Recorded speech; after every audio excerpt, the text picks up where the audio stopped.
Hi guys, in this second lesson on adding chords to your single note lines, I'm going to talk about how you can approach this when you're working with progressions that have more chords and more changing harmony.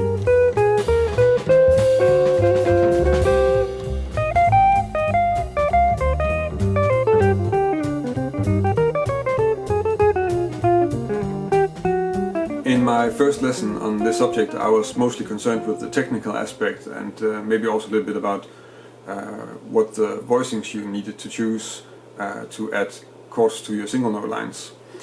In this lesson I'm going to take a progression that's a little bit more complicated and has 4 different chords and also 3 different scales, and try and show you how you can apply this when you're in a situation where the scales are changing and the harmony is changing, so you have to think about where the line is going in order to play the right chord, and it's maybe a chord that's not diatonic to the scale you're already improvising on.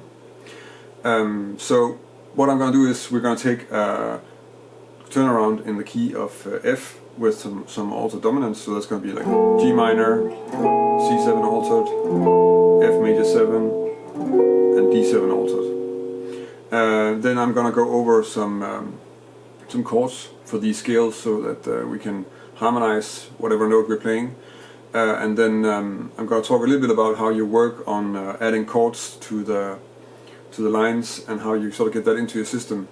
And the strategy is actually quite simple, because I talked about this earlier also, because what I want you to think about is, like, when you're working with the lines, use target notes.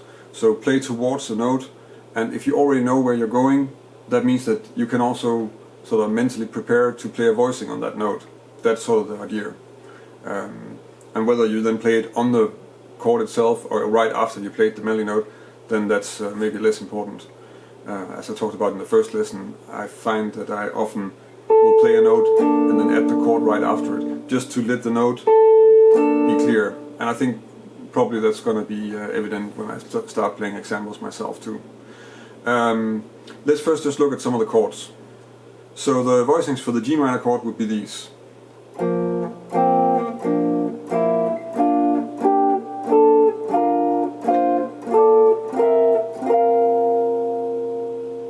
And as you can tell, there's nothing really special going on. I mentioned in the first lesson that I tend to use quite few notes for this, because you're playing a line at the same time, so you want to have like a flexible chord in terms of the amount of fingers that it's gonna demand to play it. And I'm also not going too low. We could probably have gone a little bit lower on this chord, but I kept it sort of in the same octave, all of it. And this is, it's not going to be a lot lower than this that you're going to harmonize anyway, if you need to put a G minor under it. Let's look at the C7 voicings.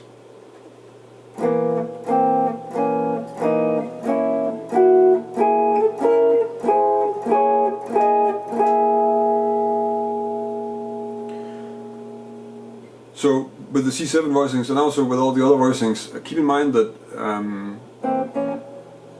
these are just my choices. That's what's in my fingers and kind of fits my playing. If you make this exercise for yourself, you might find that you gravitate towards other voicings than what I'm using, and that's fine. I think what you'll also see in the examples is sometimes I'm going to do stuff that's not really in this exercise. I'm not going to sort of stick rigidly to this, because I'm just going to play whatever is coming out of my fingers or whatever I hear in my head, and then if I need to harmonize this note here, I will. And I'm not going to be able to cover all the different variations. This is something that you'll just explore while you're working on it anyway, so that's the best way to approach it. Okay, let's check the next one. That will be the F major 7 voicings.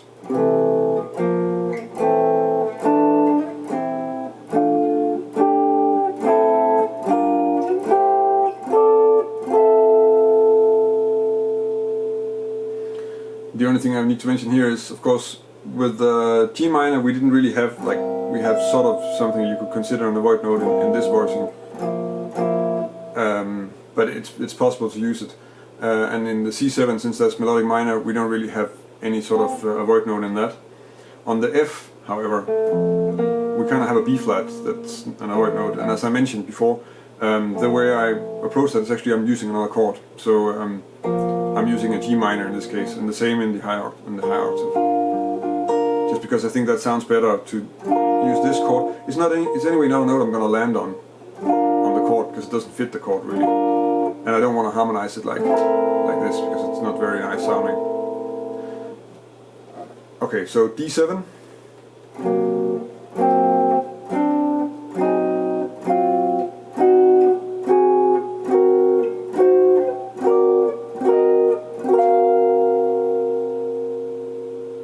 So that's very clear. It's pretty much the same as the C7, except it's moved up for 2 frets for most of the way, and then I can add a little bit lower notes in the beginning, or actually a whole step lower, of course. And that's about it. So now that we have that, let's look at how you work on improvising on this progression. So as I mentioned, the strategy that I would suggest you use for playing on this is to use target notes. And I've made a video on target notes, and it's something that I'm talking about in a lot of contexts, because I think it's a very fundamental part of improvising, and it's a way to also make sure that what you're playing, that you're ahead of what you're in fact playing, so that you're always thinking about what you're going to play next. If you know sight reading, you know that this is essential for that too, and it's essential for any kind of music, that you have to be ahead of what's actually happening. So the idea is that whenever you play a line, if you have a target note, then you know where it's going. And in the beginning, of course, you can free it up and just have target notes all over the place. But since we have a progression that's changing chords, it can be handy to just say, let's hit all the target notes on the 1 of the bar. Then in that way, if we play a chord on it, it's going to make the change really clear. And that can be a nice effect when you're playing on a progression like this. So basically it means that you're playing, if I'm playing a G minor 7 like with this voicing,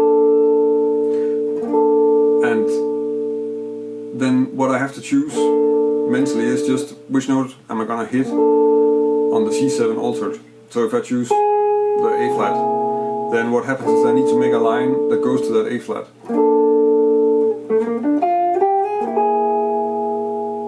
And the fact that I know that I want to hit that line means that I can, if I know my voicings well enough, then it's kind of easy to actually think of a way to play that. And actually you can find several ways to play it so that I can put the chord under it. And then whether we choose to do that like sort of with adding the harmony afterwards, or that doesn't really matter too much.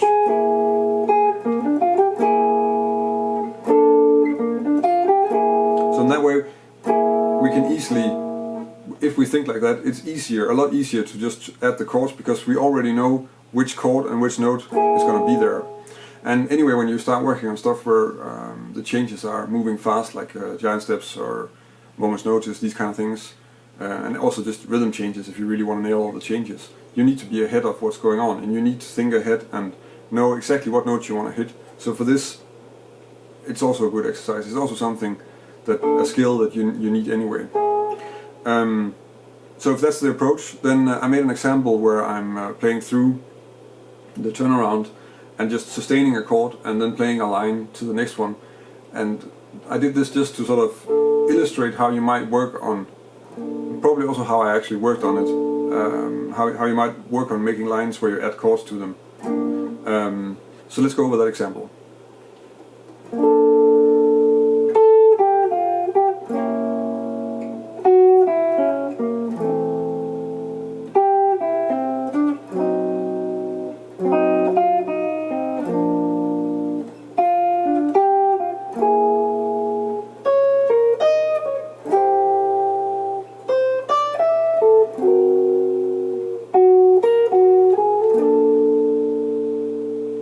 So that kind of illustrates how I would suggest you work on it. So basically sustain a chord and then mentally choose, like, you want to hit, in the first example I'm hitting this, I want to hit that note. So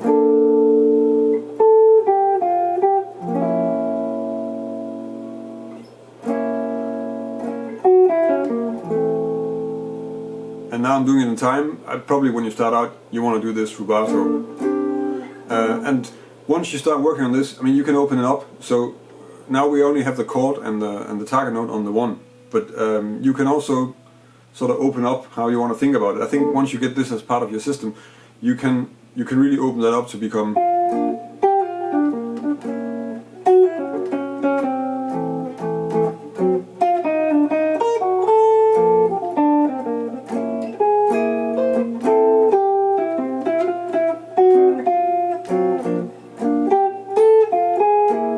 where the whole thing with the chords and adding the chords to the line sometimes will be a chord in itself, and sometimes it'll be part of the melody, sometimes it will be something that's entering after that the melody is sustaining.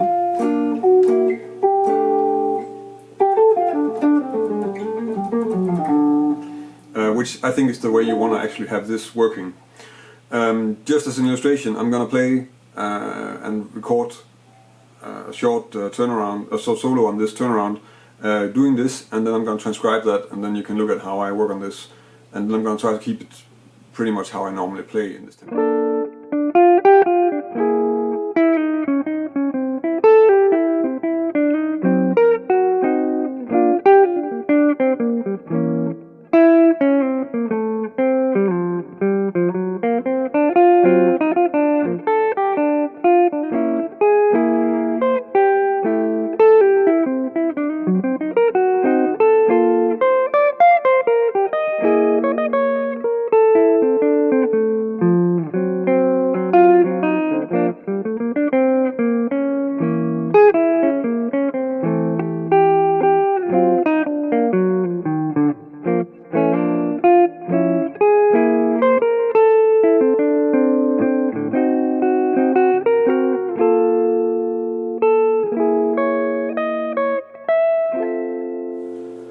So as you can probably tell in the example, I tend to use the chords not only on notes that I'm playing in the line, but also in between, and a lot of the time I'm adding the note after, as I talked about in the first lesson also, I'm actually adding the harmony after I played the melody note, for two reasons. It's technically it's a little bit easier, and also